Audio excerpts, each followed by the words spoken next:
If you just start animating straight ahead, you often end up in a frenzy of stuff, and after 2 or 3 hours of it, you decide you'd rather be doing something else with your life. Over the years, the great animators developed a solid working approach, a method as how to go about it, so that you don't get all tangled up in drawings, or in the case of the computer, you end up where you really didn't want to be. So where do we start? What do we do first? Then what do you do? And what do you do after that? And after that? We'll take a basic walk, a mundane walk, something without much character to it, and we'll begin to block it out. We'll start with the key positions and then the extreme positions.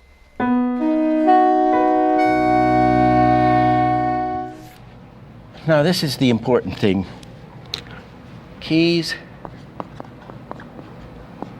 and extremes.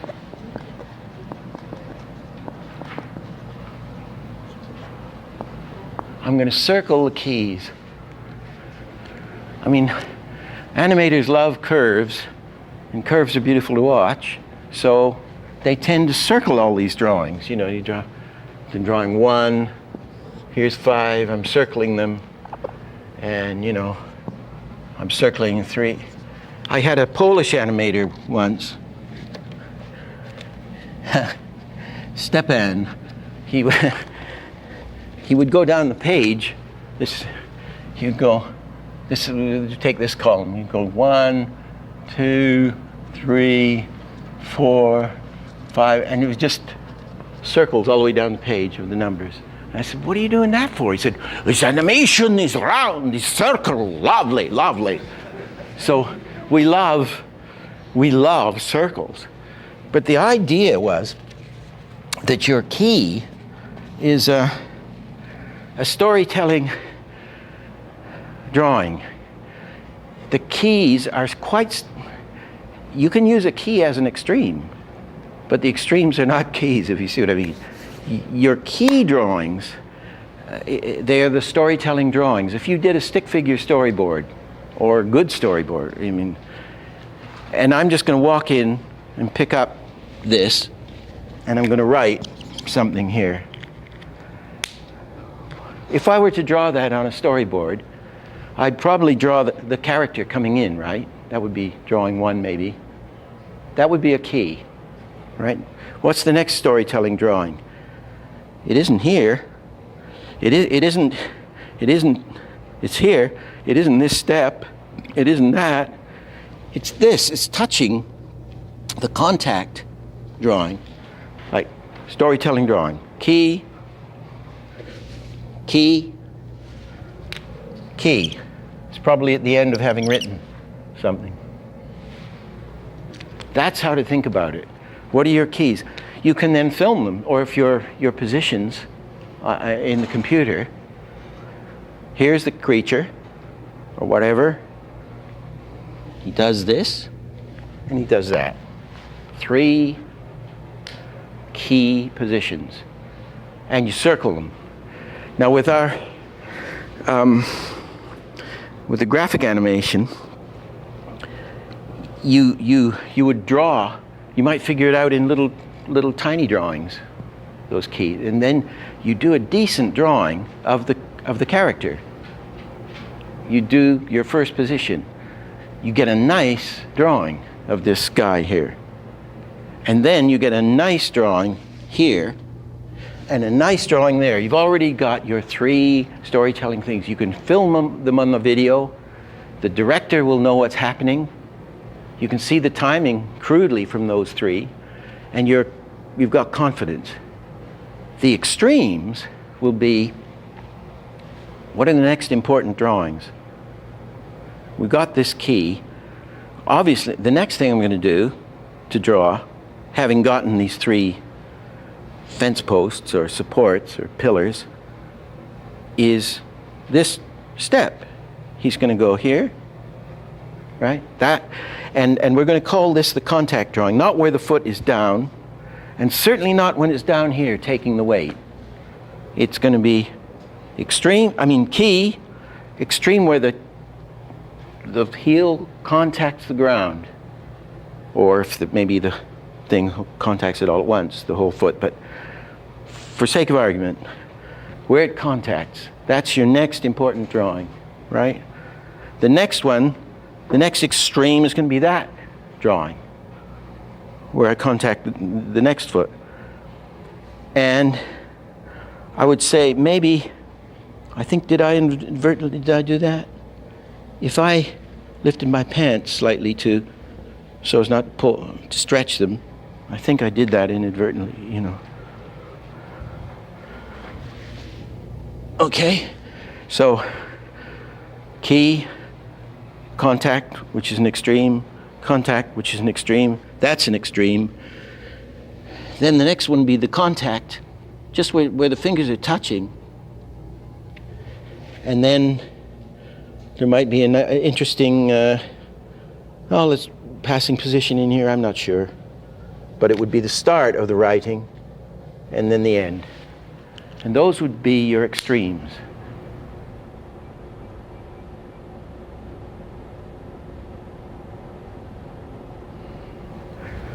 Today, everybody's calling, in the normal animation, they're calling extremes keys and key animators, and it's rubbish. Milt Kahl was the key animator, and he did the key scenes first. That was the true version. And when I finally got to see him work a lot, I'd say, why did you circle that drawing? He said, oh, that's my key drawing. I said, what do you mean? He said, well, that's the drawing I'm working on. That's the important drawing. I remember I went into Frank Thomas one day, and they were working on the Aristocats. And he's drawing this cat up a tree, smiling, chatting up the lady case, sort of like this, I don't know, like this, up in a tree. And he's singing this song, and he's chatting up the lady cat down here. And he said, God, I've been on this goddamn drawing all day. I mean, oh geez, I can't get it right. You know, I'm having a terrible job. I said, he's having a terrible job doing one drawing? God, how's he ever going to get any work out?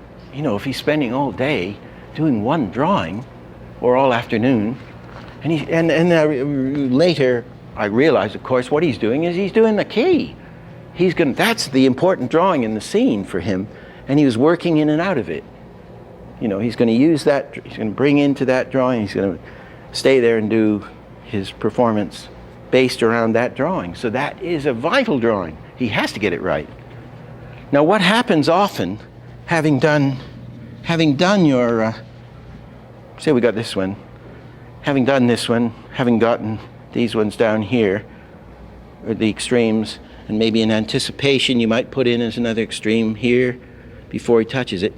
You might find by the time you get down there, you want to change the foot, or you want to change the arm, or it just doesn't feel, you want to change it. So you rub a bit of it out, and you change your key. That's often happens, right? And then you come up in an interesting way, and then you write. You do the extra drawings. That's how to think about it. Now in a minute, we're going to come to the next complication, which is the drawing between drawing one and the first contact, between the key and, say, the first contact, which is going to be the passing position in a walk, or the breakdown. I never know what to call it. I mean, it's the middle position. We'll come to this, but you can see the position in the middle on a normal walk of a person, the hips go up. Interesting things with it later on. Of course, the fancy stuff comes later on. What we're showing is the way to think about it and the way to go about doing it. So we'll look now at the three ways that animators work, and we'll find the best way. First, and then you're really in trouble. But you can work fast in a heated trouble. But you can work fast in a heated form.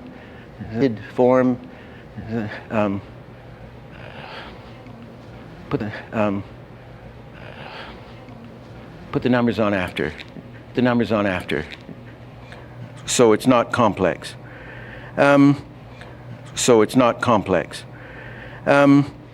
But the bad part of it is that things expand. Part of it is that things expand. Things expand.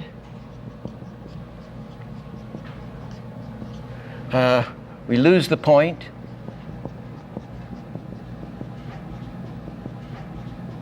Of the scene.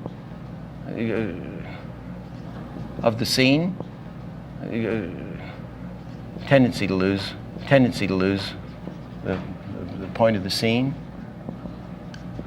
The point of the scene. And sizes change.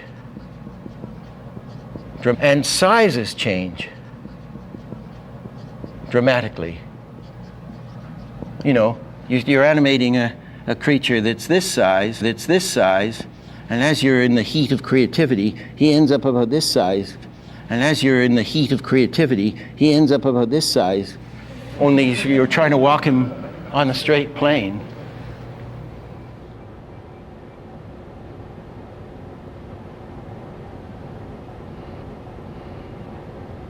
You know, and the hilarious thing, Ken Harris and I used to work this way together, and we had a system in the end where I'd do a bunch of stuff. So I'd get up and then he'd do it, and then he'd say, "Oh, I need some drawings here." So I'd sit down and we would go straight ahead, kind of. And my character, because of the way he was a modest man, everything would get smaller and smaller, and I would take over and everything would get bigger and bigger. So, and then you'd run the scene and it would be changing violently. It didn't seem to matter, and we have to clean it all up after, fix it up after. But, so, and this is the way they did it in the early days, you know. And the director, of course, hates you Because instead of having somebody come in and say, my father's dead, they're coming in and they're, my father's dead. You know, because they're into anime, it's flow, man, flow. See, so the next method, straight ahead.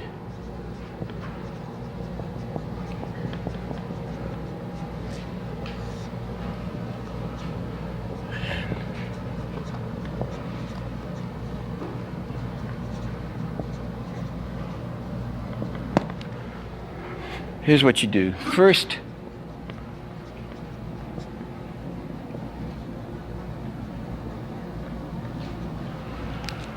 was it Planet Small thumbnail drawings?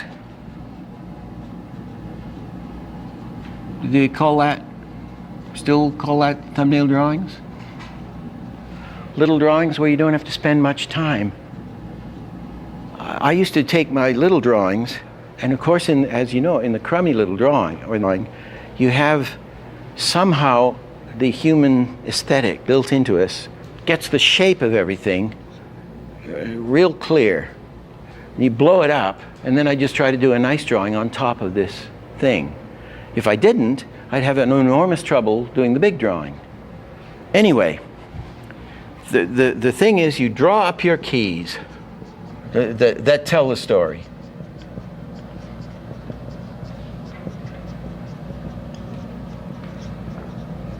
And they usually are the storyboard drawings.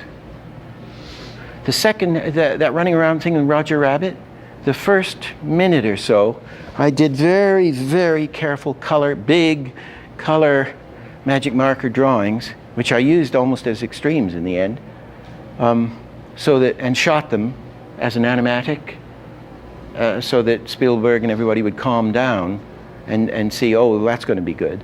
Then we just had thumbnail scribbles for all the running around stuff in the kitchen. I mean, really scribbles. I mean, that was the baby, and that was the, he's jumping for the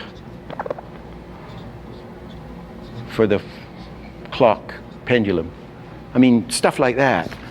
And I can't remember whether they even shot them or not in the film. I don't think we did. But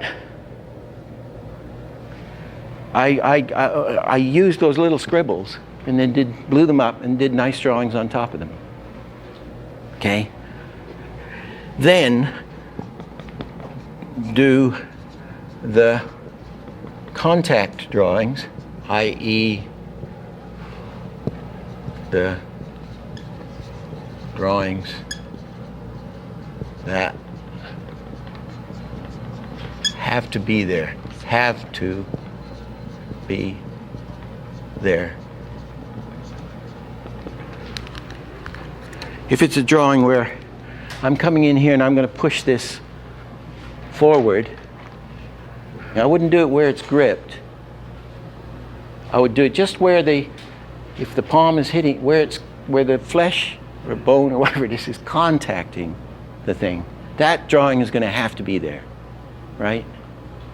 And then it's going to push. That's another contact. I mean, that's another extreme. That's another extreme. Okay?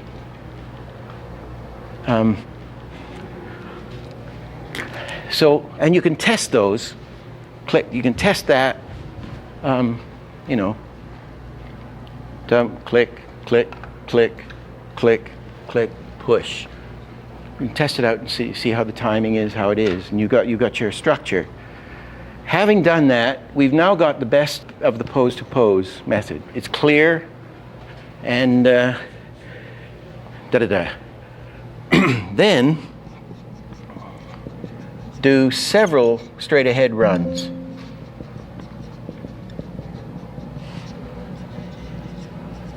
Do the primary thing.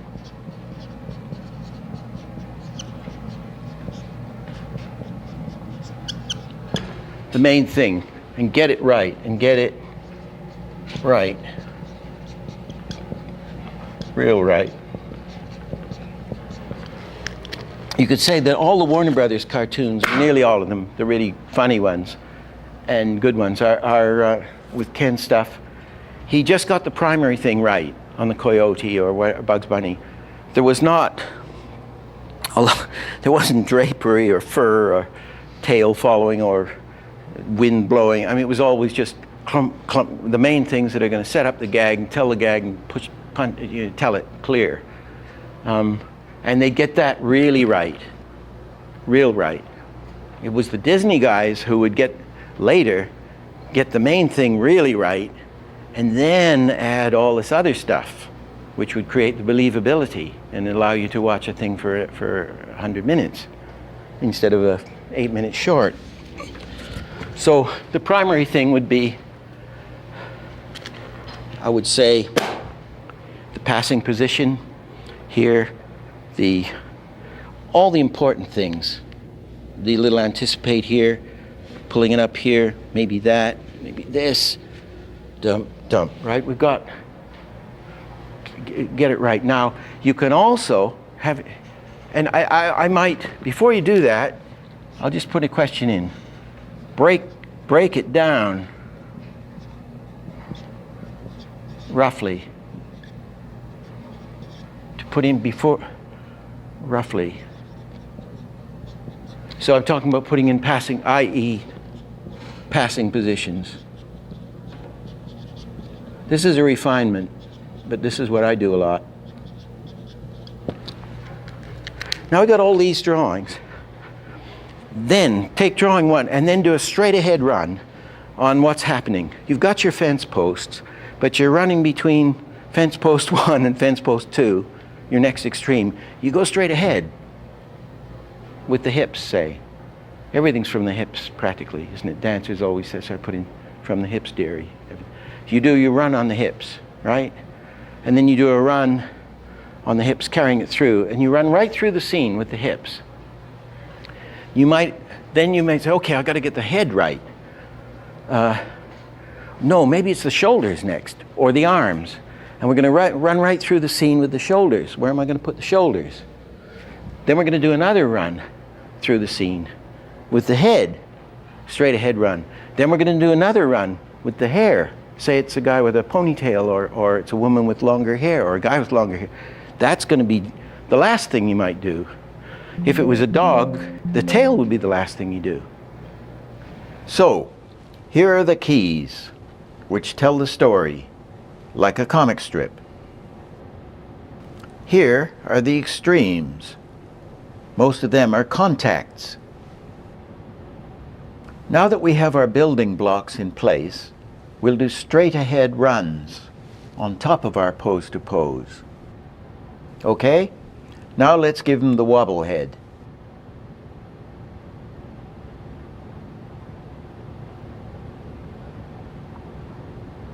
Now let's give him a ponytail.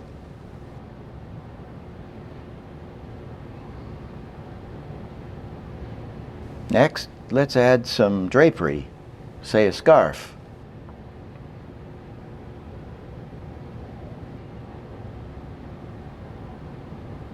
So you break it down so that you don't have to break your brain trying to do everything at once. And it's kind of a calculated, you get a calculated building mechanism to put in these keys and extremes in a cold-blooded fashion. And you don't even need to number the drawings particularly, maybe the keys or something. And then you do these straight ahead runs in different colors, however you do it. Separate, and you get this wonderful flow which is sitting on a real nice structure, right? The director still loves you, the producer loves you. Time's running out because you're doing a lot of work, but you get a really wonderful result. You get a beautiful flow and a structure at the same time. And this is the method that Milt and Frank and all, they don't tell you this particularly, I don't think. It came later. I mean, there was an animator at Disney who was a very good animator, who when he did a Pluto or something, he would have the whole scene, he'd do this, he'd have the whole scene finished, cleaned up, tested, with no tail.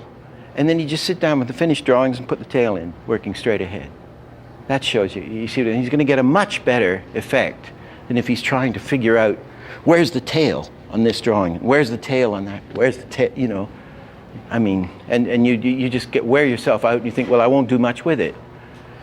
But if I'm going straight ahead later, I'm going to do nice things with it. These are guidelines, you know, this is what I was saying, this is the way to think about it. You might want to do just a straight ahead thing, or you might want to really lock yourself down into poses, but they figured out this wonderful combination, which seems obvious now, but it's just wonderful. It just absolutely frees you, because you're secure at the same time that you're being the natural way. Combination. So, we've set out the terminology of the difference between the storytelling keys and the extremes, the contacts, breakdowns or passing positions, and the in-betweens. We've shown the three ways to animate: the straight ahead, natural way, and the pose-to-pose, calculated way, and the best way, the combination of both. In the next session, we're going to do more on timing and spacing, and some nuts and bolts stuff that you really do need to know.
My coworkers thought I'd get fired for eating these gummies. Funny how I became the most productive person in the office. How do we look, Charlie? Professional? Don't lie.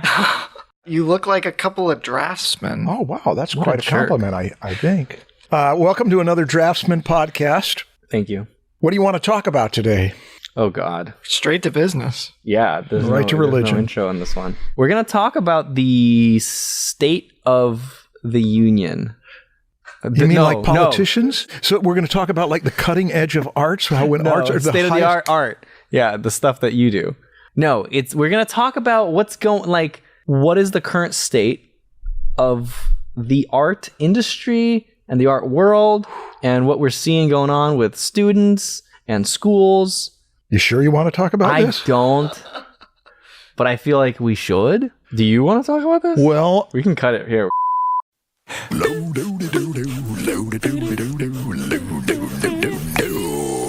It's the Dressman Show.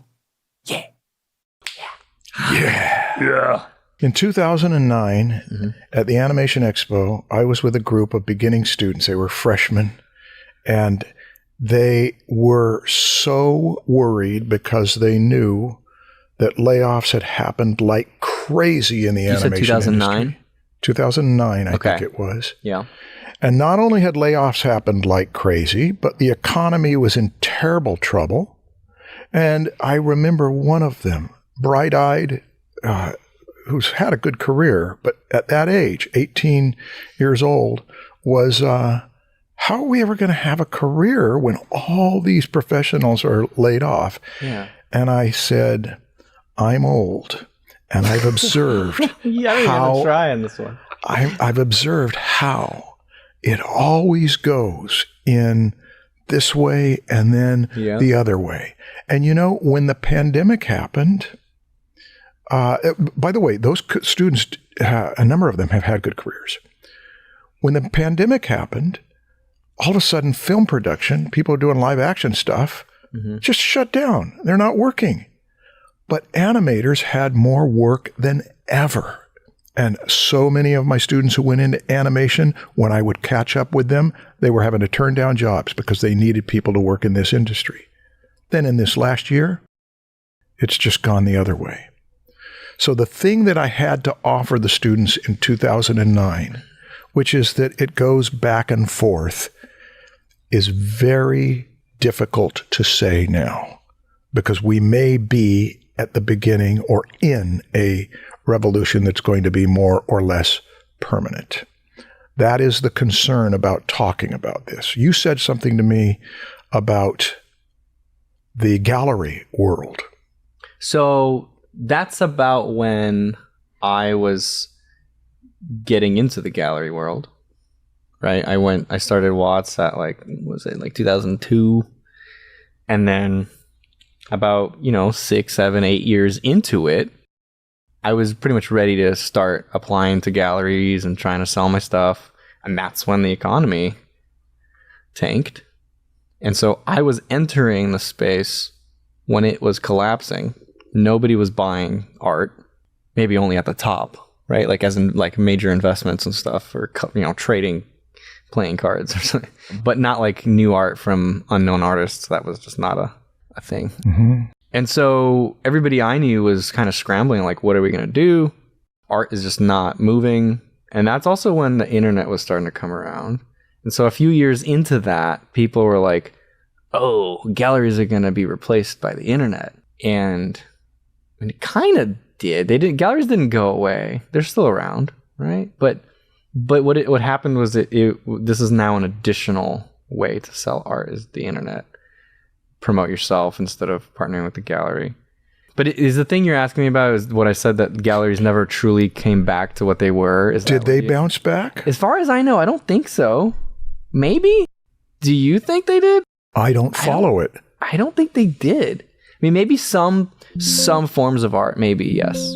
But I don't think that California plein air galleries or the Western art, like cowboy stuff, this is like the biggest galleries in the country, in the United States, were like these Southwest type of galleries. And I'm not talking about like the New York stuff, that New York, Europe, where it's like modern art. Yeah. That obviously they're probably selling way higher priced items, but I don't think that's our audience. Well, I do have one student who is making a lot of money, and he's in the upper echelons, and I won't mention his name at this point, but people will know about it later because he's been on this for a year and a half or so, and it's a European and Middle Eastern and New York thing. So yeah, there are some, but we're talking about less than 1% of the people that I have observed going into the gallery world.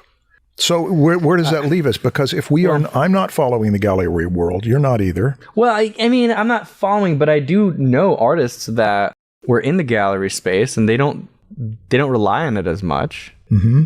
So that must mean that like it's not doing that great, right? Otherwise they would have jumped back in.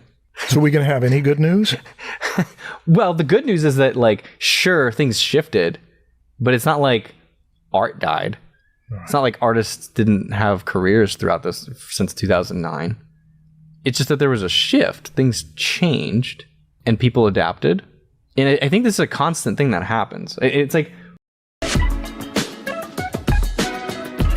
Ready for a hands-on career as an auto technician?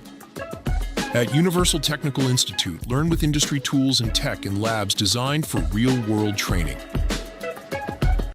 The young people who are going through this right now, I totally understand how it feels because it feels like it's all happening to them and they're unlucky. But this happens to like everybody. These shifts happen, every 20 years or something. I don't know. It depends on the industries, but everybody goes through these shifts and you just have to adapt. There is light at the end of the tunnel. If you're resourceful, if you can keep pushing through, trying hard, have a positive attitude, don't give up, all those lame things. Those sound a little cliche, yeah. Yeah, all those cliches. Yeah, that's kind of it, though. A lot of people are mad or they get mad because, like, society tells them you go to college, you do this thing, and then you're going to be given a job and everything will be okay. And then it doesn't work out that way. And it's like, well, no, people might have promised you that, but they shouldn't have. You really just have to figure things out. Especially if you're trying to be an artist. Like, whoever promised you anything in this space should not have promised you anything. It's going to be a rough battle no matter what. It's very competitive and it's really hard to do. And even when you make it, it's still like low pay. Oh, not necessarily. It's still bad news. God damn it. Charlie, say something positive. We're all gonna die. Oh, God. The issue that we're trying to address here is that there have been times when you can say, it's going to change. And there are times when you can't say that it's necessarily going to change for the better because you don't know. The Depression lasted for over a decade. And there were people who were saying prosperity is just around the corner. Actually, there was a song, just around the corner, there's a rainbow in the sky. Okay. So let's have another cup of coffee and let's have another piece of pie.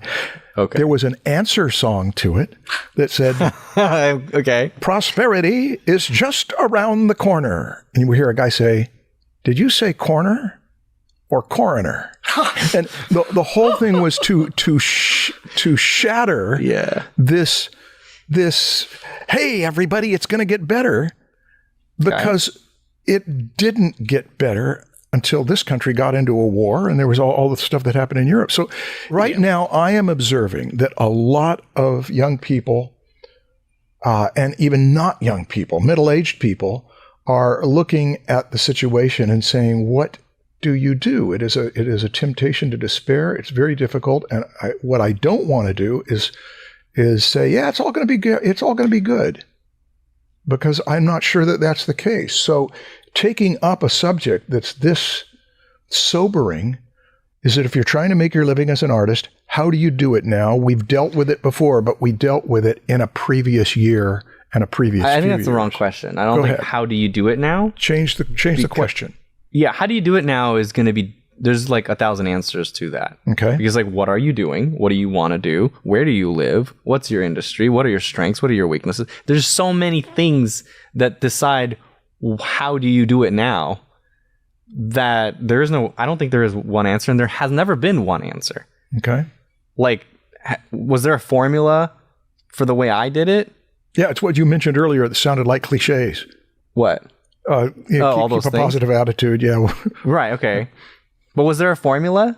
Did I follow some formula for how artists are supposed to make a living? What did you do? Well, how, from your I just perspective, tried stuff out, and I learned, and you figured stuff out. Yeah, you have to learn to navigate the world you're in. And sometimes the world you're in is a really rough You said world. you're in. Pardon? What? Nothing. This is stupid. Just keep going. The world you're in. Oh, can you check under there? Under which? What are you? Yo, Well played. Under which item? Underwear. Under which item? You're no good. Okay, what? Why did you say you're in? The world you Are in. Got it. I'm glad you can make light. Yeah, this is the only way I can make this episode enjoyable. I'm You're sorry. gonna have to die anyways. You might as well make jokes about it. Okay. How will this discussion be different than in the last few years, where we've discussed this over and over about what you're going to do as an artist? You're going in. What was our mission how has statement for something this? changed? Was for people who love drawing and painting, picture making, Yeah. and particularly for those who are hoping for it to be their living, their livelihood, Yeah. their profession. That's interesting. Well, the first part hasn't changed at all, and I don't think it ever will. Mm-hmm. If you're trying to learn the visual language because you love it. Find the right fuse for your job with thousands of options delivered fast to match exact specs. What could ever change that?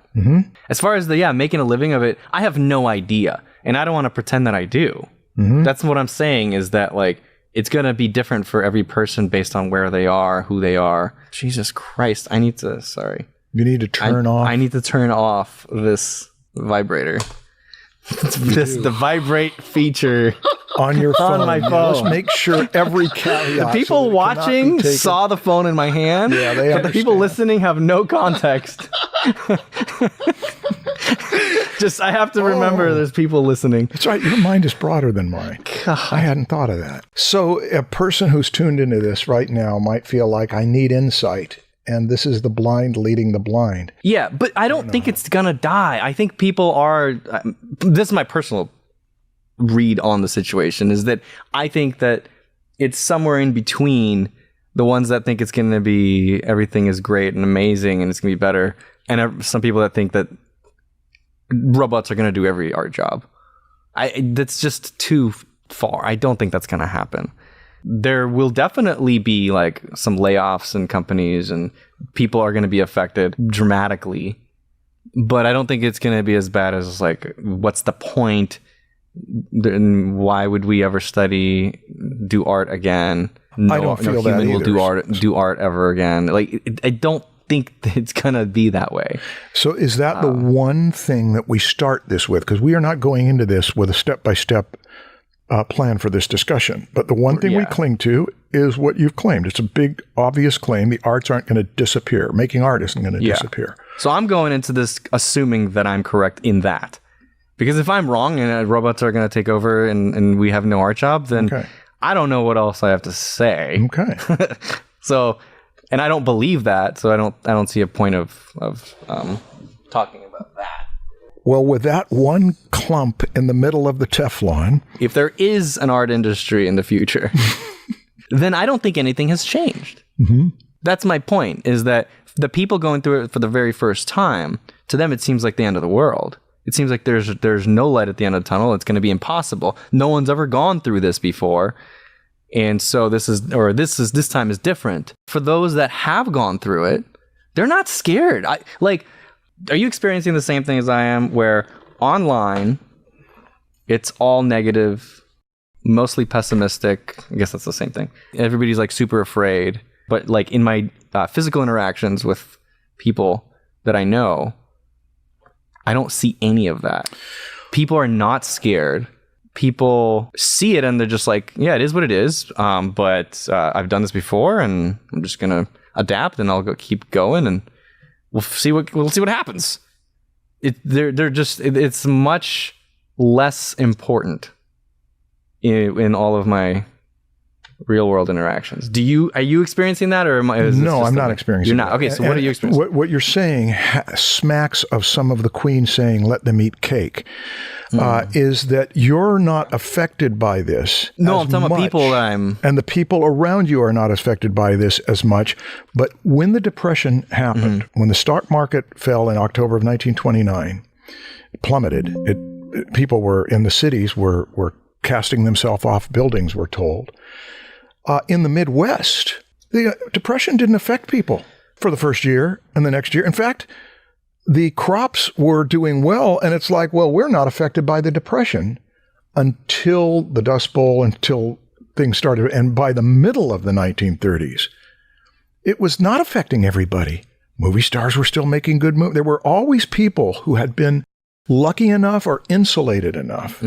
But I make it a point 2 or 3 times a week to talk with former students who have been professionals, and some of their trajectories, some of them who are in their 40s and 50s now, that were my students when I was first starting, it is heartbreaking, and there's not much I can do about it. What is heartbreaking? Can you tell me what? The thing that is heartbreaking is that they have not had, in this documentary called Crips and Bloods, Made in America, that Stacy Peralta did, one of the people he interviewed pointed out that this happened in the 1940s or 50s, when the plant shut down, or when the place where everybody was employed shut down. He said, when you have a career, you can move from one thing to another. When you have a job that you've been on for however many years, it's your whole livelihood, and that's taken away. It's a whole different thing. Yeah. And yes, you can say in retrospect that you worked for that company. You're ready now. So are we. Research opportunities. Professional network. For 15 years, and you did a lot of work for them, and they made a lot of money with having their employees do it. And now what are you left with? Well, they're going bankrupt, or they're laying everybody off, and there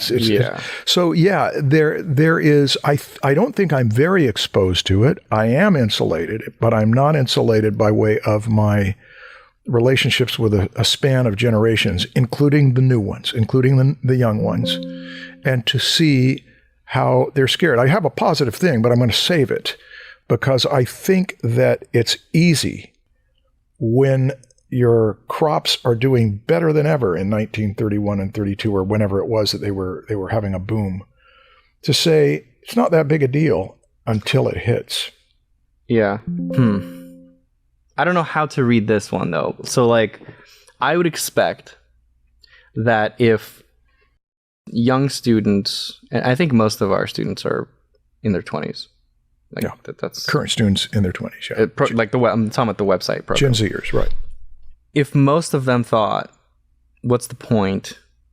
This is not going to be a career path for people in the near future," then art course sales would drop. Right? I mean, am I right in assuming that? Let's assume so. I don't think so, but I'll challenge it later. But I haven't felt it at all. We're seeing very good numbers and very good interest in people learning art. I don't know if that's going to start soon. It may or may not start at all. How many people make their living with crafts and scrapbooking? And yet, I don't know. Are you saying a lot or not? No, not a lot? I'm doubting that there's many people. My living is I do scrapbooks. And yet, the market grows at times out of just the love and interest of hobbyists. Hobbyists, yeah. Okay. That is something we've dealt with before. This is one alternative, is to do it for the love of it. The word amateur is not a bad word.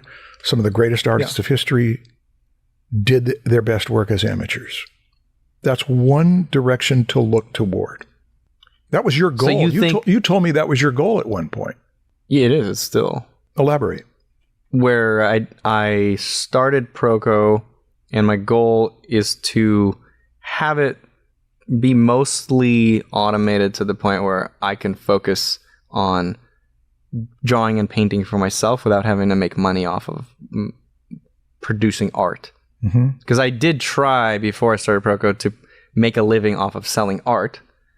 And I was making money, even though the gallery scene was complete shit back then, like I was just talking about.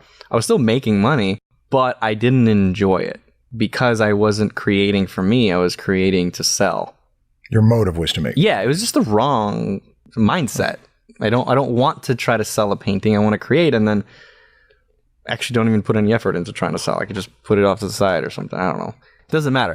I like the process of painting too much to have it be tampered with like that. Okay. You know, it just ruins it for me. I just don't want to paint anymore, which really hurts me. It's like, I don't want to paint anymore. What the hell? It's like such a big part of me that when that happens, I'm like, no, whatever's causing that, you go away. Okay. And so I was like, okay, for money, I'd rather do this other thing. And then let's get to the point. So that, anyway, yeah, your career, your money and your career have been primarily as a business owner. Yeah. As a teacher. A teacher, a business owner who teaches and makes art. Yeah. That's it. So that you might not be the only example that a person would want to look at, because some people aren't inclined to be business owners. Some people that's just not where they go.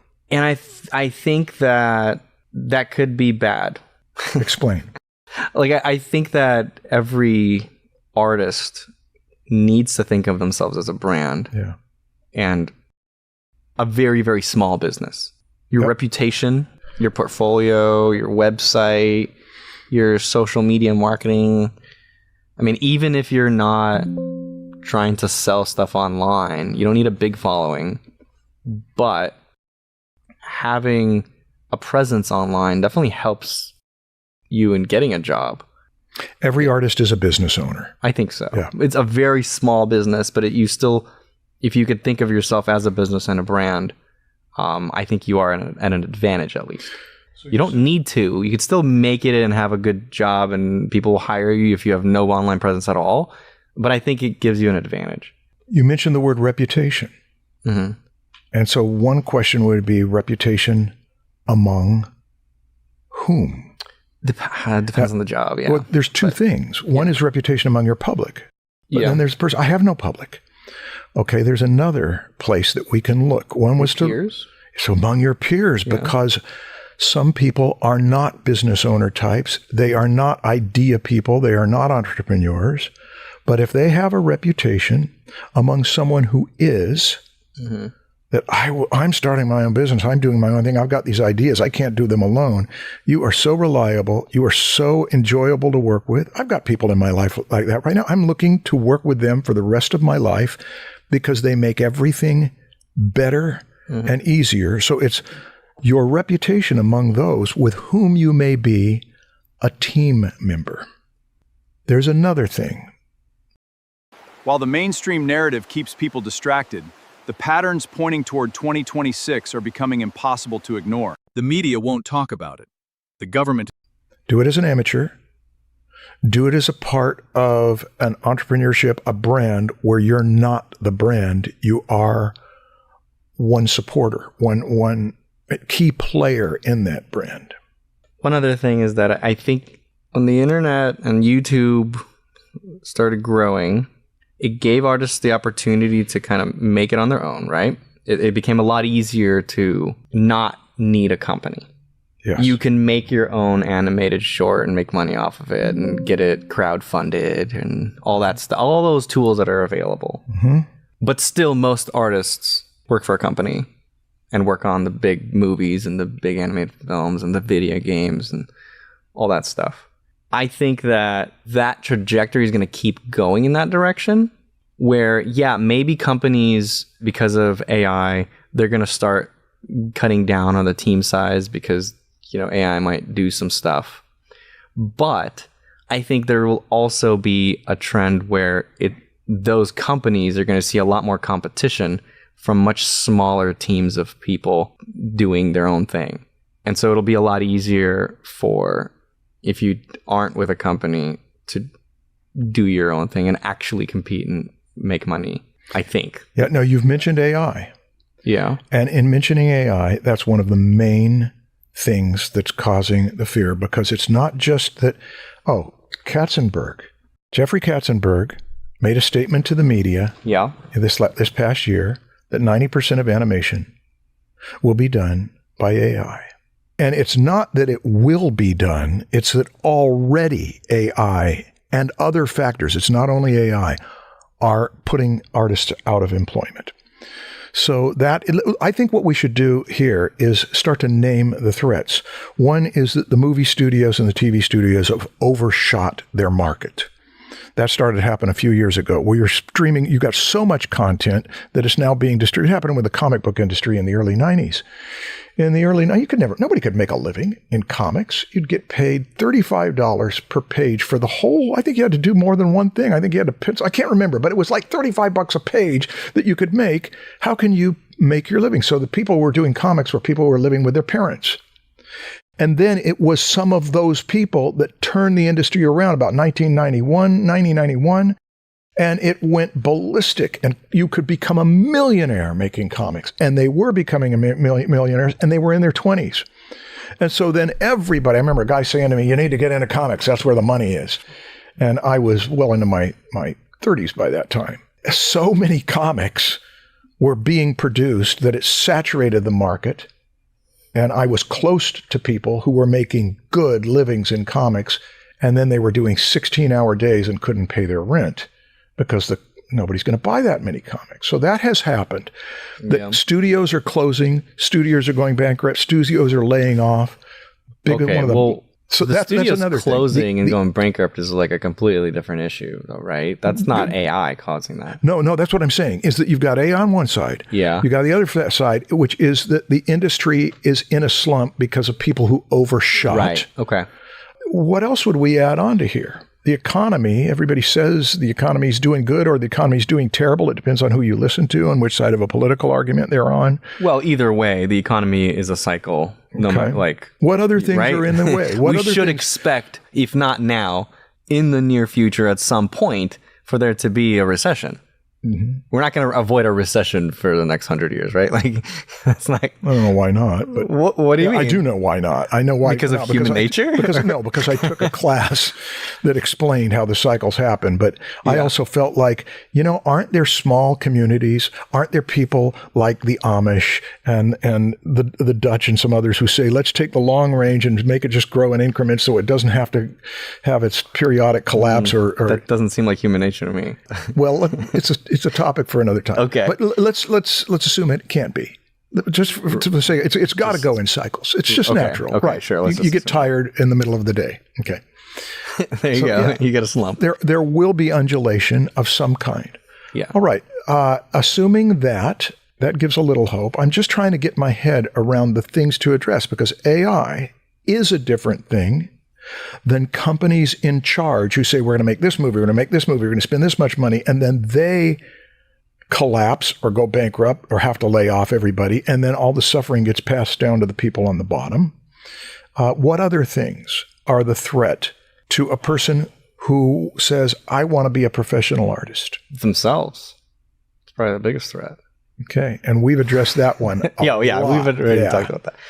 The industry sucks right now. The industry with and that's not the same as the economy, right? That's not the economy. That is the industry of entertainment art and professional art production, and that even includes games as games. And even though Pixar has just had this huge hit, it's the biggest hit they've ever had, and yet is that adjusted for inflation? I don't think so. You don't think so? Yeah. And it's yet, probably close either way, but yeah, anyway, that point still stands. And yet, many of the people who worked on that movie and have been laid Minions off. did really well as well. Pardon? Minions? Despicable Me? Has done very well. That did very well. Those things are good, but it does not mean, the people who worked on some of those movies that got laid off, they don't get their jobs back because of that. Yeah. That's the industry. The industry...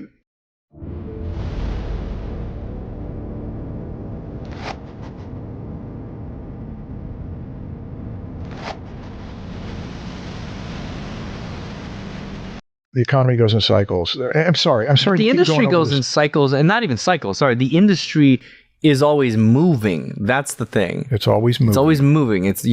Don't expect 5 years from now for the industry to be like how it is today. Okay. Expect change always. Yes. Well, in case I've drained dry this business of what the problem is. Yeah. The solution of just wait around, the industry will get better.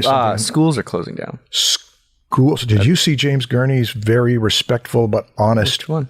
No. He did a blog post about a famous school closing down maybe 2 weeks ago. I missed that one. Why are art schools closing down July 15th? Yeah, this is just... geez, I wish I read... Wait, this is a one-paragraph blog post? Maybe that's what it was, but I think it was an homage. American Academy of Art College in Chicago has announced that it will close its doors permanently. Yeah, I've heard of the Chicago Art Academy. It was founded in 1923 with a curriculum that emphasized painting and drawing and painting from live models. Graduates include some legendary illustrators and easel painters: Thomas Blackshear, Alex Ross, Richard Schmidt, Howard Terpning, Gil Elfgren, and Hayden Sundblom. I can never say his name. He's the guy that did the Santa, right? He designed Santa? I think so, but I don't know. Okay, the closure of American Academy in Chicago follows the closing of UArts in Philadelphia and the art institutes all across the country. Why are some art schools closing? Oh, read more on Substack. Shit, That's why it was more than a paragraph. Okay, it's more than a paragraph. There's a whole Substack on this. Okay, well, anyway, yeah. This is a much longer article. Okay, well, shit, I'm going to read this after we're done here, I guess. Do you remember the main points from here? Well, I remember one thing. Okay. James Gurney is honest. He doesn't say, it's all going to be great, and art schools are doing their job, and they'll come back. He's also respectful. He's aware that people that are at these art schools and that they're affected by it and are going to read this. And he's also pointing to something that art schools closing down affects the people at the bottom at least as much as it does. Who are the people at the bottom? People that are doing the teaching. Mm-hmm. The people who are doing the work there. They're the least paid anyway. Yeah. And art schools have bad reputations for a number of reasons that we've touched on in our 8 episodes on how to be your own art school. Right. There's another thing, is that where art education is changing. Because what's the point of going into debt to do something that your parents say you're never going to make? Art degree can buy you a cup of coffee. I don't know. Sure. Okay. Why are we having more sales now online than before? Like, if you were right that there's just less students going into art, then we wouldn't be experiencing this right. Online. I don't think that describes the situation. But they aren't going into debt. Exactly. Yeah. Okay. That's a big point right there. I think the main problem was that art schools became way too expensive. And the teachers didn't get the money. Yeah. Where was it going?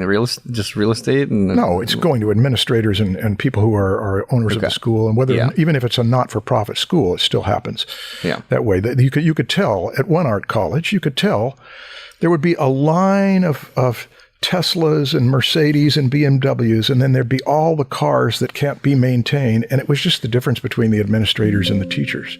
Yeah. Everybody noticed that's just a bad business owner. Yeah. I mean, because now they also don't have a business. Now they're also not making money. Yeah. Their thing shut down because they were greedy. That can't be the only thing, right? Because that was always the case. Why is it now? Well, here's another thing that you mentioned about why your sales are up and our schools are collapsing. One is you don't create debt. Me? Yeah. Yeah. The second thing is that when you are in an art school, you are at the mercy of the administrator's choices. There may be really good teachers. The administrators don't like that teacher. They schedule them on a time that they know that they can't be available. So there's all sorts of weird things that go on where you end up with teachers that if somebody asks you, what'd you learn on that class? And they can't ever tell you what they learned. So you're beholden to someone else's choices for where your money is going to go for your time. Whereas when a person chooses to be educated online from various schools and various teachers, they can say, I don't need perspective and I don't need to spend the money on Marshall's course. They are empowered rather than having somebody else take the power of their education. That's another reason. That the students are empowered? The students make the choices about what they're going to study. Yeah. So they want the power, so they don't go. Everybody wants to feel like they've got agency in this. I don't know. Well, no, you're right. That's right. A lot You're of right. people want someone else to give them the structure. That's right. That was one of the reasons why people would go to art schools. I don't know what to do, and I need somebody to tell me. And we've covered that. We did a podcast on what are the fundamentals, and then that guy who did that list of all the stuff that you should study. You've got access to that. Okay. So we're trying to get our head around the problem. Yeah, we're trying to figure this out on the spot. Right? Before we go to something positive, we should take the worst case scenario. Worst case. The worst case scenario for people who want to go into the arts and make a living. They die. Instructors invested in your success. It's just another way Central Piedmont helps you conquer possibility. What is up, everybody? We are here at Medieval Times, and we are so excited to tell you about our new show. We've got new stunts. We're performing. Okay, this is an aside, but it relates. No, worse than dying is if the robots make you do things you don't want to do. The robots make you immortal and make you suffer through an eternal... Yeah. You're going beyond death to damnation. Yeah.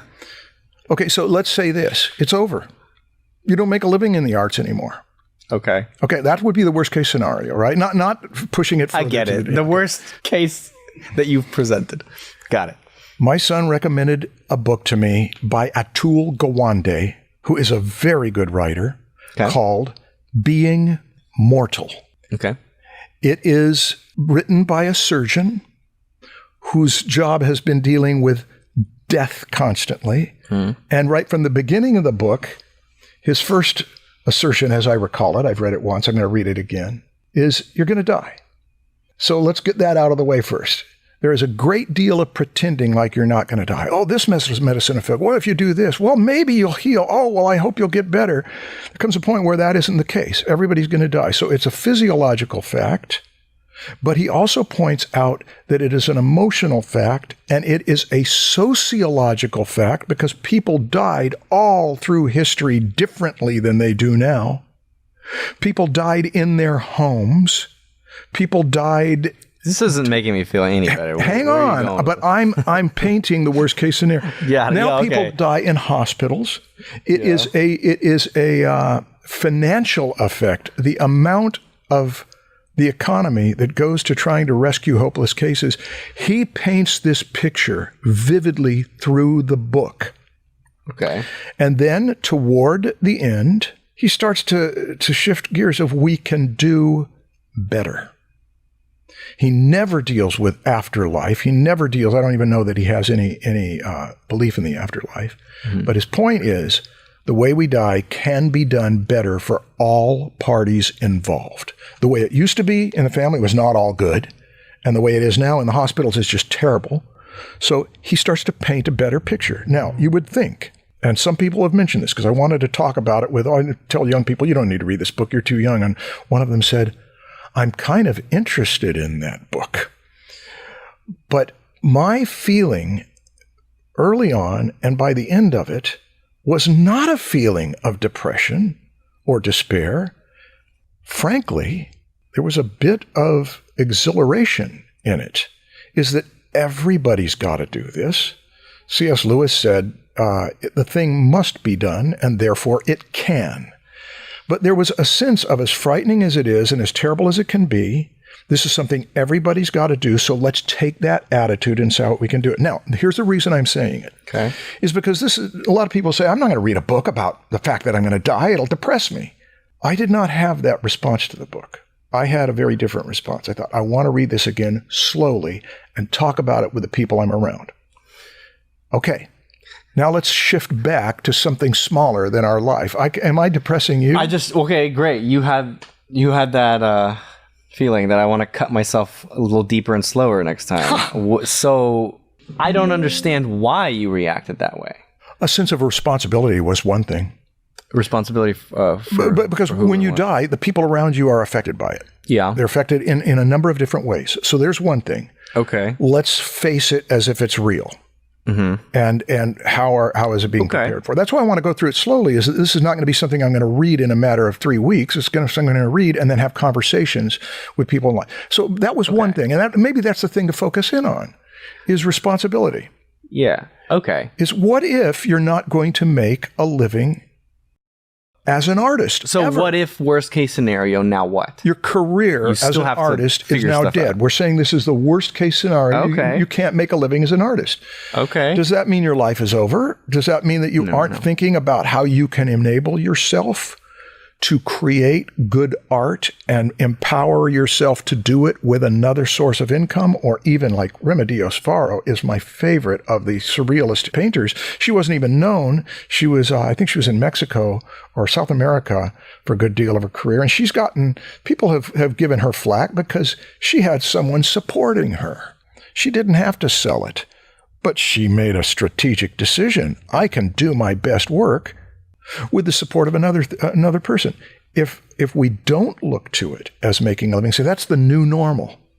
The new normal is, how will I empower myself to do my best backyard without having to sell the stuff I've got in my garden? I'm going to make a good backyard for me. I'm going to be great at crafts. I'm going to do the family's best scrapbooks ever. And some of them might be so good that they do get reproduced. But that may be, we're taking worst case scenario here and saying, is there a side to that that can actually feel liberating?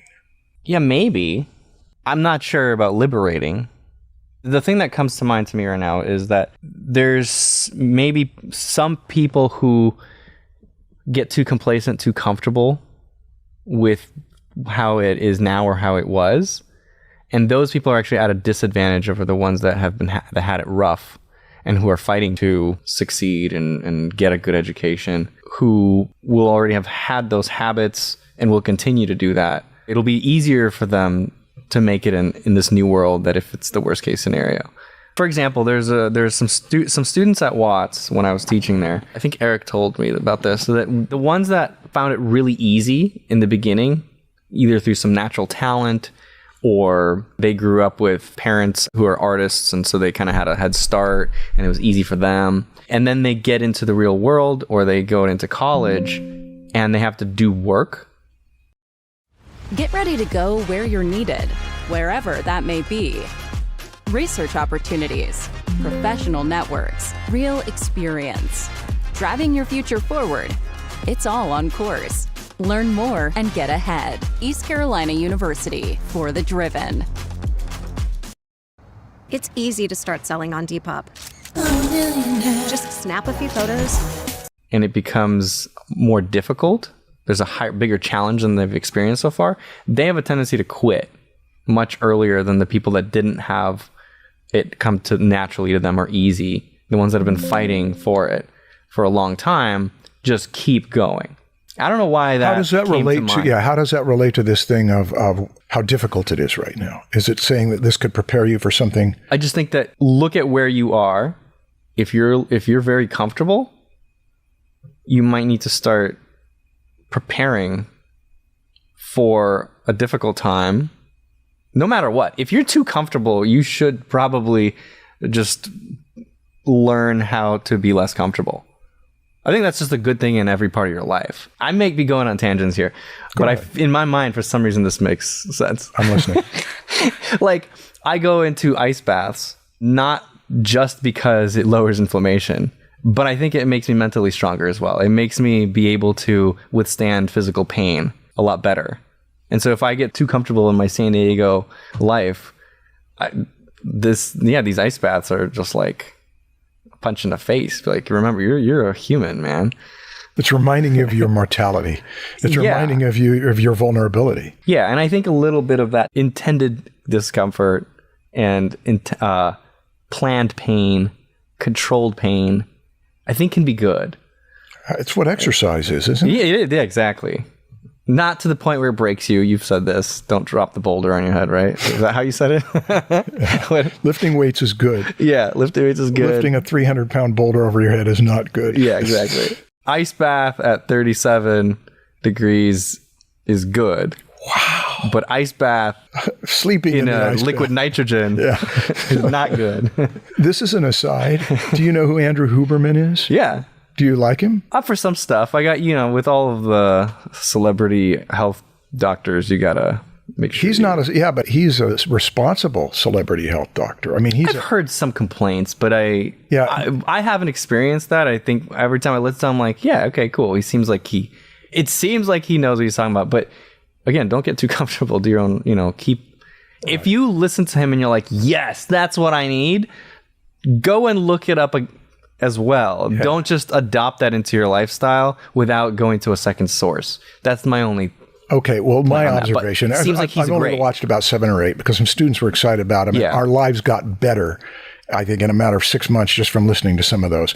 He is so non-dogmatic. He says over and over through those podcasts, this does not mean that, and you cannot just buy that, and you cannot. Yeah. He is so aware of the complexity of what he's dealing with. He almost always qualifies for that, but it's like, And he would probably agree with what I just said, that don't just trust me, go also do additional research on your own. He says that over, he's characterized by that vibe. Now, the reason I mention is because he talked about ice baths, he talked about cold therapy, which I did not listen to that one because I'm not doing cold therapy right now, except that I have learned always take the last part of your shower to be the cold part of the water. I have learned that. Well, he mentions ice baths as a way for mental strength, as a way to develop mental strength. I see. Yes, it is definitely you definitely learn how to get over that wall of anything that you just dread. Wow.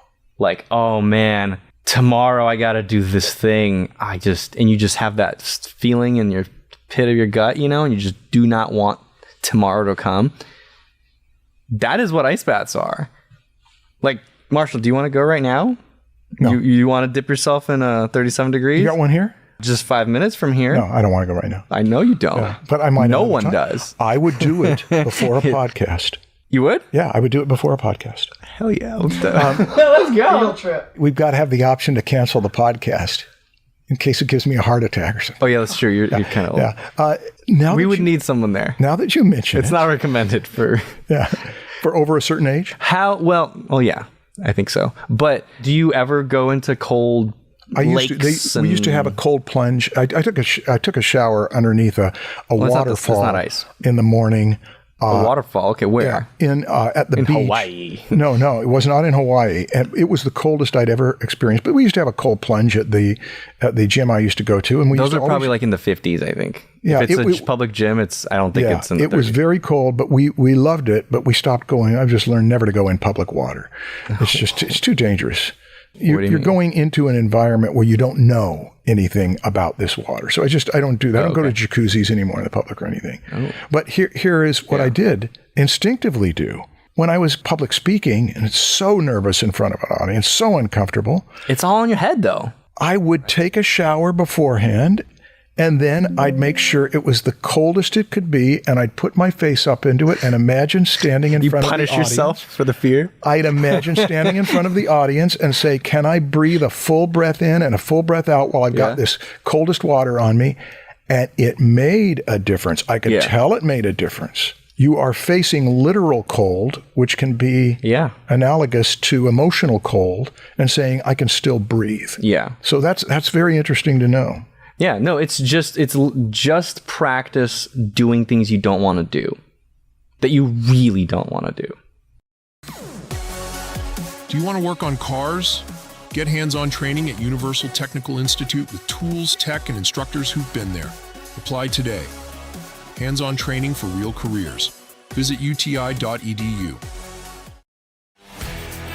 From food-grade lubricants to LED lighting and every product in between. All in one place and easy to order. Call, click, or just stop by. Grainger, for the ones who get it done.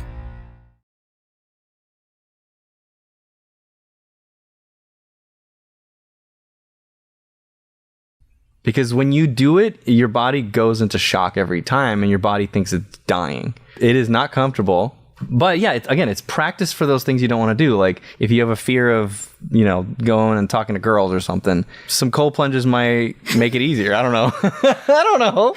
Or take away the desire. Take away the desire. I can imagine. I don't think so. I can afterwards, imagine. it is like for a few minutes. It feels so good afterwards. Yeah, it is. It's very enlivening. It is. I can imagine people putting in the comments that, I came here to find out about what's happening with my career, and they're talking about cold plunges. Just dip yourself in cold. You'll feel better. You'll be numb to everything. Yeah. Just a little Windex on that will fix everything. No, I'm just saying mental strength is going to help to get through difficult times, and it might be difficult times. It might not. Maybe we're all overreacting and this is going to be great. Who knows? But it'll probably be difficult. It'll definitely be difficult for some. But I'm just throwing one thing out there that, like, if you're really comfortable in your life, I don't think it would hurt to implement some things that will get you used to some dealing with difficult situations. Yeah. In a controlled way, like a cold plunge. You're not like throwing yourself into something that will kill you. You're just building your mental strength. It's like going to the gym, but for your brain. I think that's a very important thing to have, is to be ready for life, both physically and mentally. It makes sense. There's an analogy between what you do physically. Somebody said, if you can lose weight, you can do anything. You can. Yeah, that's true. It's really hard. It's because it's so intimate. This is food in my body and that relationship. It is so hard that if you can do it, it can empower you. That's why when people lose weight, they start to take more risks on other things and do things they would never have done before, because now they know they've got that. But yeah, to face a cold plunge and to face unemployment may have an analogy. Now, did that come back and relate to what you said, or did I just go on a completely different trajectory? You brought up the book. No. Oh, yeah, about dying. Suppose your career is dying. Suppose it's never going to come back to life. What will you do, and can you feel good about it? Right. That is one option. And I think yes, but you have to have the mental strength to do that. Yeah. To feel good about it and have that feeling of responsibility and actually tackle it. Sometimes we can overreact to the point where we actually start acting the opposite of what is beneficial for us in a given situation. Like escalating a fight. Yeah. Like freezing when you should fly. Yeah, or if something dangerous is happening and you faint and now you're dead because you didn't run or whatever, you weren't ready for that. I have two directions that I would go. One is great big macro cultural. Okay. I'd really like to hear your thoughts on that. And at the risk of repeating this for like the sixth or eighth time. Okay. The documentary Moguls and Movie Stars. Yeah, and the sports guy. What was that one that you... No, I'm not mentioning him now. No? Okay. I have seen more documentaries than just 2 or 3 Ken Burns ones, and been through more courses than that. But these ones keep being relevant to what we're talking about. But what about the cultural thing? The cultural thing is this. When you watch a documentary that is 7 one-hour videos on the history of Hollywood, not the history of film, the history of Hollywood, from the 1890s, when it was not Hollywood, it was New York, into the 1960s. It ends in the 1960s. You've got this stretch of how the movie industry happened. When you watch that 7 hours with space in between and time to discuss, you will be impressed how many times it ended. It's over. Sound comes to movies and people lose their careers because they looked good on camera and they had no voice. Mm-hmm. It's over. The Depression has happened. People don't go to movies. You've got to downsize. It's over. We're in a world war. You can't put money into movies. It's over. Television, the attack of the small screens is, I think, episode 5. The attack of the small screens is a big deal. TV is free. Movies are cost money. TV's in your home. It's convenient. And then eventually it was over. In the 1960s, the era of the moguls was over. The moguls were the ones who owned the studios, and the studios owned the actors and so on. Now, it didn't mean that movies are over. Wait, but what happened to the moguls? Died out, and so now there's no MGM Studios anymore. MGM still has distribution. There's no RKO. But there's other studios now. There's other ones. Sony is on the MGM lot, and so on. But there was a major change where an era ended in the 1960s, and then a new era began. Now, I'm saying this not to give a crash course in American U.S. film history. I'm saying it This is a real B&H customer story about Fred Smith here, turning lemons to lemonade. Fred, tell us your story. I was a fitness instructor in Atlanta, and I transferred to New York, March 13, 2020, right as all the studios shut down. But with B&H's help, I started Workout with Fred. The challenge for a fitness instructor when they're streaming from home is you've got multiple sources of audio. I didn't know how complex that was, and that's where B&H came in. Whether I was on the chat or I called, anytime I had a question, they had a solution. I was like, I wish I'd called you earlier. Thanks for sharing your B&H story with us, Fred. Visit us at bnh.com for expert advice on starting your next project.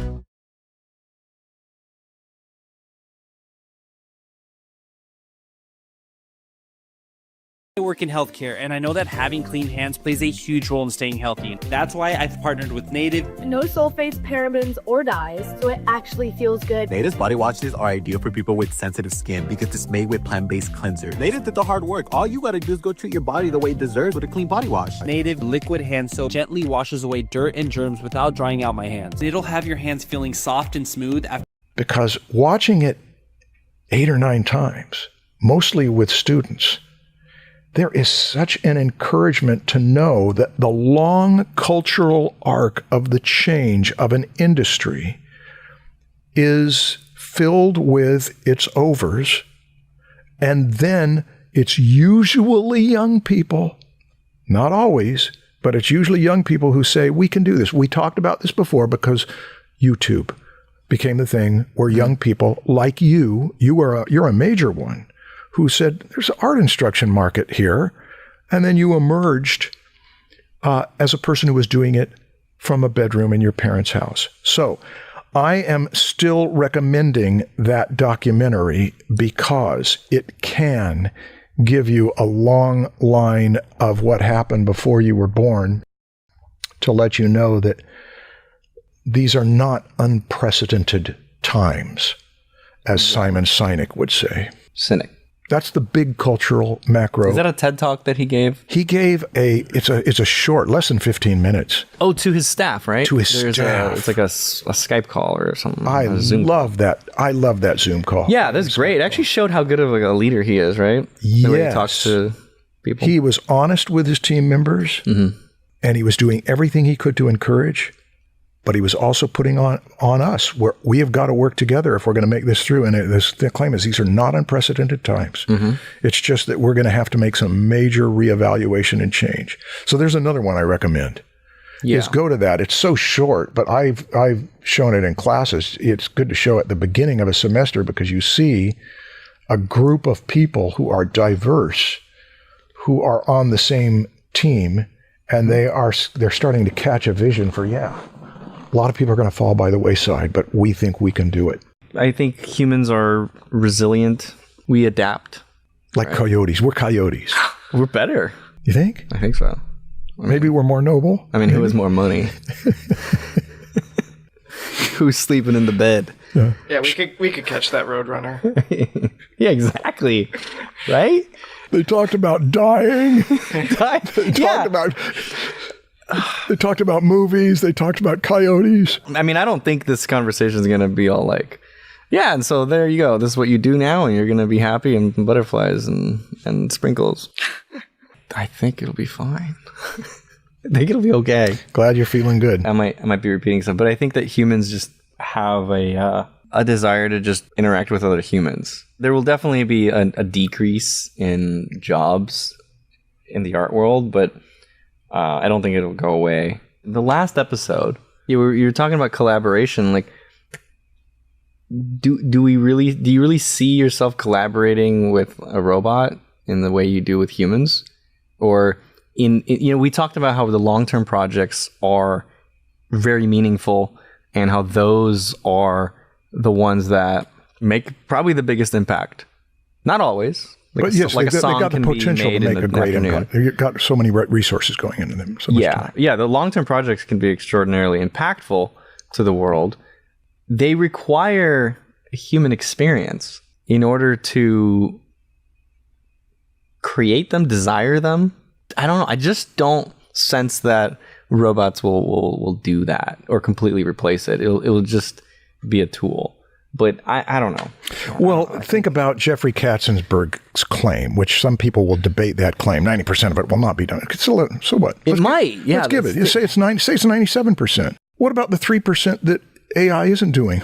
Who's doing what? We had Justin Sweet and Vance Kovacs for a whole afternoon at the community college because that's where they went. That's where I met them. And there they showed hundreds of, each one of them showed hundreds of their work that they have, pieces of their work that they've done for game companies and movies and animated specials. And it was so impressive and it was so encouraging because this was just a couple of months ago in where all these discouraged students, how are we ever going to have a career? And when Vance showed some of the stuff he did for a canceled movie, Mouse Guard, it's a couple of parent mice letting their kid mice go into a puppet show with an old mouse guy, and the kids are watching the old mouse guy doing the puppet show. And, Vance does these in a couple days or so. What AI does not know is how when parents release their kids into a new environment in public, they're a little sheepish about it. And that one kid might be energetic about it, and one is a little bashful, and that there's an old guy doing the puppet show, and that he's not good at much else, and he's an old guy, but he still does a good puppet show. Wasn't that a good puppet show? And the kids are relaxed, and one of them might be AI does not know family dynamics from the inside. And storytelling illustrators like Justin and Vance do know that. Mm-hmm. And you look at the work that they did and you thought, why would I hire AI to do this when I've got someone who, even if they were using AI, mm-hmm. they would still have enough emotional discernment to know how to tell a good story. So that was encouraging to say, here's what you do care about as a student who's going into the arts. You care about being a person. One of my old teachers, well, I've mentioned him before, Don Richardson, he had a 35-year career as a television director. He was a pretty difficult guy, but I remember him telling me and my friend, he said, I was always hired to come back. What if AI could handle your most repetitive tasks? With Google Workspace Studio, you can automate workflows. Because I always made things better. He always made the show funnier. He always made it more well-timed. He was always made it a better product. So there is a person who, he said, I had a 35-year career in television and directors did not, because he started out with live TV in New York. And then he came out to Hollywood and was doing Westerns. He did Bonanza and that kind of thing. And then Westerns went out, and then science fiction came in, Star Trek and Lost in Space, and he was directing science fiction. And then he started doing police shows. And he said, the reason I could go from style to style is because I was properly trained. And he could take any genre and he could bring it up to a level because he was the one thing that was not expendable. So there was the appeal, is what are you bringing to this? You're talking about, there's the 10% of the people who will stay. But I think it's more than that. I think that the people that are let go, like I said, will have a bigger opportunity to be able to compete with the companies, because now there's a smaller moat. Companies will have a smaller moat because it's now easier to match their size. If they're scaling down, it's now, well, you could scale up much easier to their size and you can compete, and there's just going to be a bunch of little things. We might just have an economy of a lot of little things.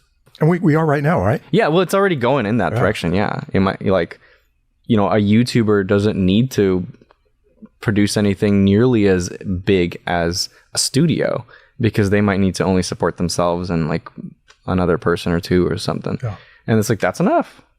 You just need to create enough value to make a living off of it. And I think it'll become a lot easier to do that on your own. And again, also it comes back to this idea of everybody needs to be a business. Maybe a little bit of a business. Even a part of a business. A part of a business, or parts of a business need to be, you need to think of those things. And it doesn't hurt. You'll have an advantage. That's where the micro thing comes in. You have the big macro thing of how industries change, but then there's micro things too. When sound came into movies, you had to have somebody who knew sound. You had somebody who'd have to have technical people. It used to be that the directors would run the camera. So then we got to specialize. Are you saying that there's going to be people that like write prompts or something that control the AI? No, I'm not. I don't think anyone's excited about that. No, here's what I'm talking about. I'm talking about what we mentioned earlier. What I mentioned earlier. Yeah. Is that if you can name what your skill is and then team up with someone who's got a complementary skill, it means you will be on a team where you do not have to be the entrepreneur. And this tends to happen when there is a healthy interaction of students who are supporting each other. Okay. Now ask me about what I'm doing in the next year. What's up, Marshall? All right, Marshall. So what are you doing in the next year? In the coming year, I am going to be teaching the Proco Perspective course. I didn't know that when I asked. Yeah, and I spent about 3 hours in the what do you call it? The community, the Proco community, where they put the first Proco.com. the first assignment community. Up. Yeah. But you're in just the discussions of the lesson. Yeah. The discussions of the lessons where they had an assignment. Every lesson has a little discussion section. Yeah. Okay. And the assignment was to present examples of prospective masters who you kind of adopt as art parents. Okay. And also any other specific problems. And one student presented the problem of how you do sidewalk paintings that only work from a certain point of view.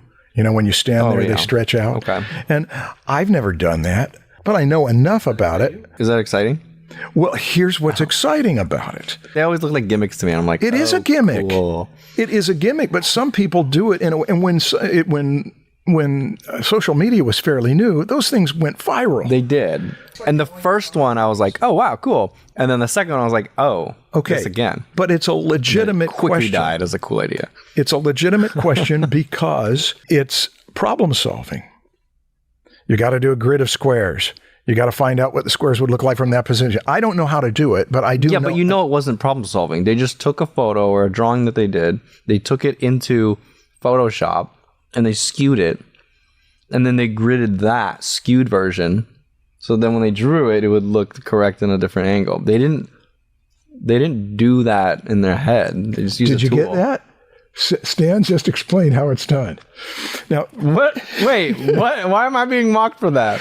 No, you just said it's problem solving. It's not. That is a problem that's solved with Photoshop. Oh God, okay. Before Photoshop, when they were doing that in centuries past, they had to figure out how to do it, and they had to figure out how to do it around concave domes as well. This juicy Morningstar Farm spicy black bean burger tastes amazing and has 0 cholesterol and 9 grams of protein. There must be a catch. I'll even.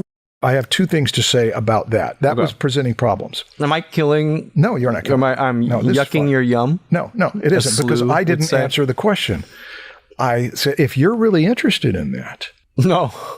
I'm saying this to the student. If you are asking it as I had a student that eventually the student stopped studying with me because I started to get so irritated that, could you have more than one protect? Could you make it so the camera is, and it's like, don't ask that. Unless I'd ask, are you working on something like that? No, I just want to know whether you could. It's too theoretical. You're playing a game with the teacher.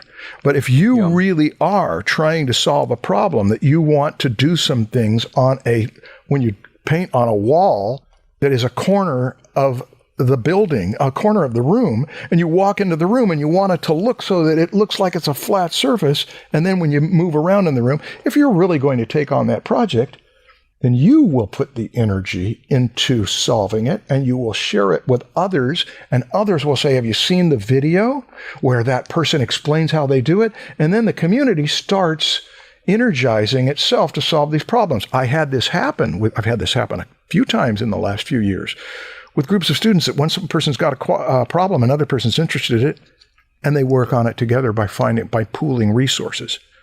Everybody wins, including me, because I will be learning from the students. How do we want to end the conversation about the doom and gloom and everyone's going to die? The most positive thing I would say is that we can't control the big things. We can control the small things. We can control who we hang around with. You lose friends and all sorts of things can happen, but we have more control over who we hang out with that is online and in person.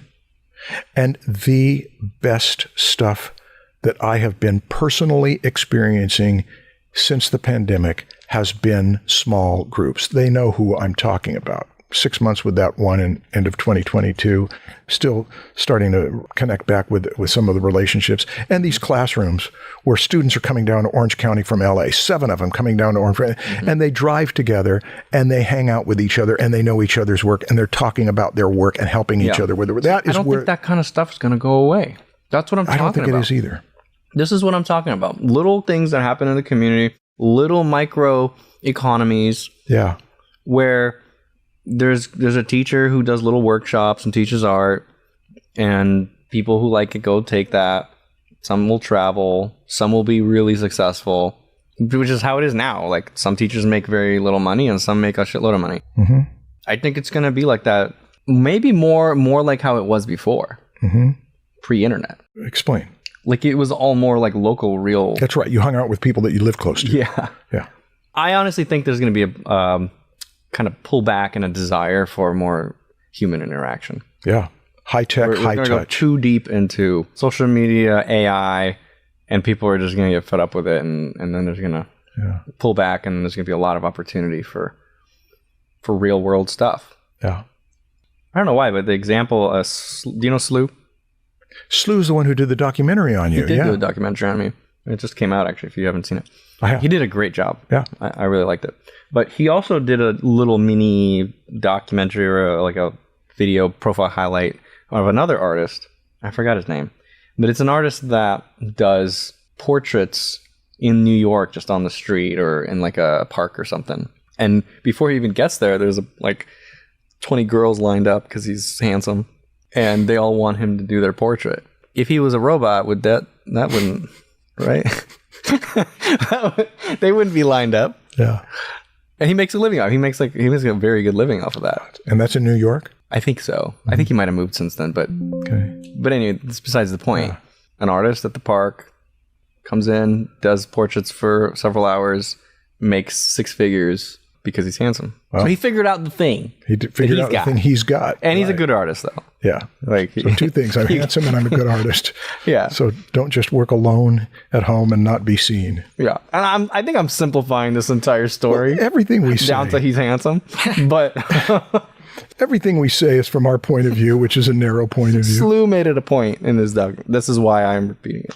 Well, my work cut out for me for the next year, which is to work with many of you on getting good at perspective. And I'm excited about it. Mm-hmm. And I hope there is certainly evidence from those first posts that we have got potential for some very good community. Got safety protocols? Grainger has the safety pros to call. Shop our in this coming year plus. I came away from it energized and exhilarated, and this is not a Draftsman podcast where it just goes out and it's impersonal. This is feedback and response to the people that are in there doing the work. Every one of those that I looked at, I thought, you spent your week on this. Mm-hmm. This is what you did. It's your job. So it's exciting to see that. My positive thing is that my prediction, I think that if you get really good at what you do, there will be a place for you. That if you provide value to the world, people will want what you're doing. And it might not be in the way that you imagined. It might not be you working for Sony or Disney or whatever, but it might be in a different way, in whatever new world, because there's always a new world. It's always shifting. So just focus on getting good, go towards that direction of what you want to do, and I think you'll be fine. Well, here's to your long success. Yes. My success. Yours. I thought you meant my prediction. Yeah. Yes, my success. I was like, yeah. I was trying to find a way to make it so micro that it came down to what we're doing here. So are we done? Oh, I have another one, you think. Yeah, go ahead. So this little venison sticks. Protein, if you need more protein. So it's like from a dead deer? Yeah, this is a dead animal. I'm sorry. But is that what you just ate? Yes. How you feeling? I feel great. I protein. So here, it's from Maui. And it says, this delicious snack is made with 100% wild harvested venison sourced from Maui's invasive axis deer population as a means to balance their impact to their ecosystem, to our ecosystem, food systems, and communities. Yeah, basically these deer are assholes who are invading. Yeah. No, it's delicious. I eat it because it tastes good. Sure. Okay, this was recommended to me by Tim Ferriss. That's another thing. I didn't. Did I tell you? You didn't tell me about going and spending a week with Tim Ferriss. I know. I read his books. I know you did. And I followed him for a while, listened to his podcast, and then he suddenly wants to learn how to draw. So I saw that he started following me on Instagram, and I was like, oh, that's cool. And then he messaged me. He actually reached out. I was like, yeah, you want me to give you some lessons and stuff? And we met up. You flew to wherever he is. Yeah. And it was for 5 days.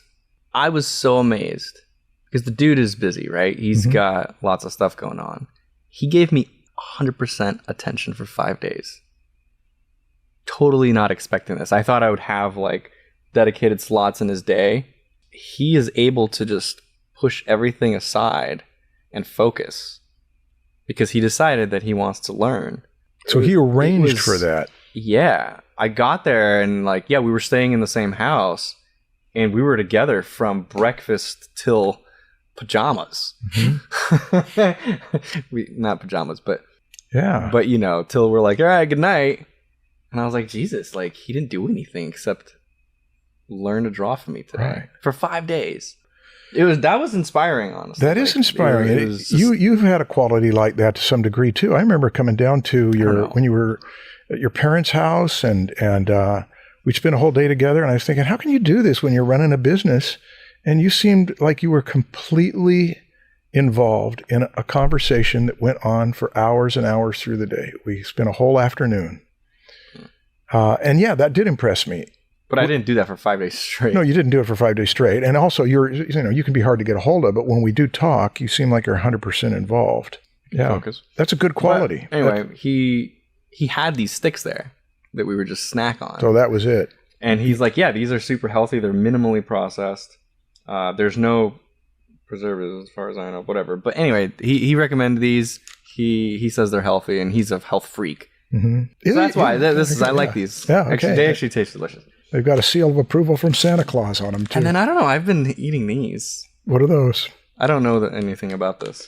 Is that the... These are peanut butter refrigerated snacks. They're showing up everywhere now. This is not anything new. Yeah. The sugar in there is honey.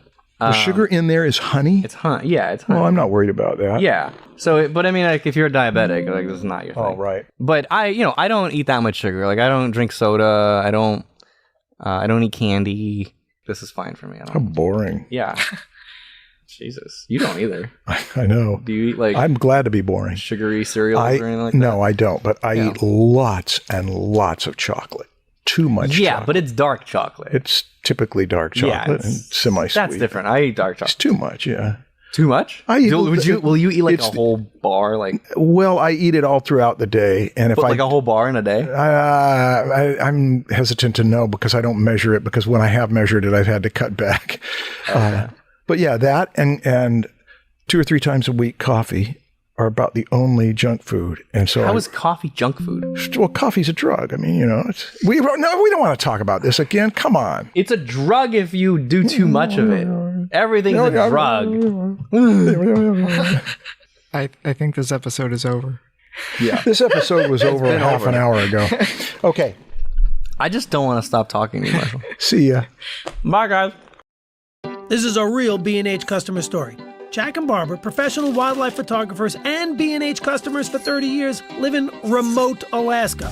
Hey, what's the population there? About 50 to 52 people and bears. We're definitely not in New York anymore.